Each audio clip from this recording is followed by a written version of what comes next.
Two big news stories here in the Valley on the basketball front, and we're lucky enough to have former ASU basketball great, current member of the Seattle Storm, Briann January, joining us.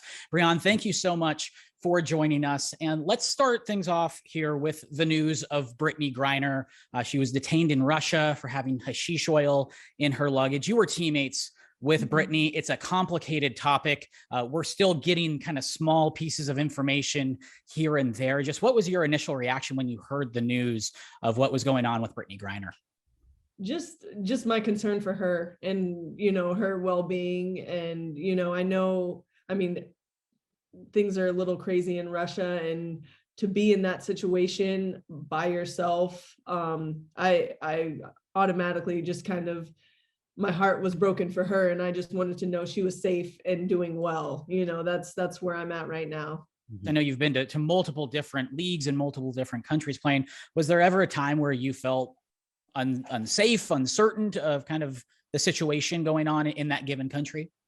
I spent a few years in Israel, and so there's conflict out there, and there was a year where where it wasn't common for a few months to hear bomb alarms go off, and just to hear the aftermath of bombs being dropped. So that was a little scary. Talking to former Sun Devil great and current member of the Seattle Storm, Briann January. And Briann, your coach, Charli Thorne, back in Tempe, decided to hang it up after 25 years in Tempe. What was your reaction to the news of her retirement? I mean, mixed emotions.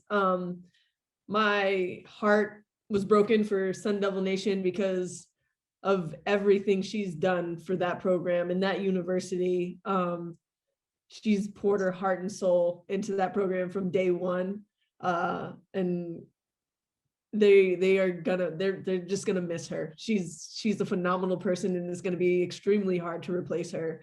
But also on the flip side, I am so excited for her. I mean, she deserves this time to just breathe. She never takes a day off, so she deserves this time to take a day off, get into some things she's very passionate about and spend some time with her family. This is well-earned time, for her. When she first started recruiting you, what do you remember about Charli Thorne? What was your first impressions of her? The whole recruiting process is overwhelming, and so you're talking to a lot of people, but I remember getting on the phone with her and just, kind of being like in awe after my conversation, because I was like, I found somebody who loves this game of basketball as much as I do. I was like, you could feel her passion for the game, feel the passion for her team through the phone. And her passion is just contagious. And I was like, I want to be around that. Like, I need to be a part of that because it's going to be something special. And it was something special in your 4 years in Tempe. The Sun Devils won 104 games under Charli Thorne. What was it about those particular teams that she was able to get the most out of you on those 2 Elite 8 runs? I mean, she has the ability to get the most out of the people, that she has on her team.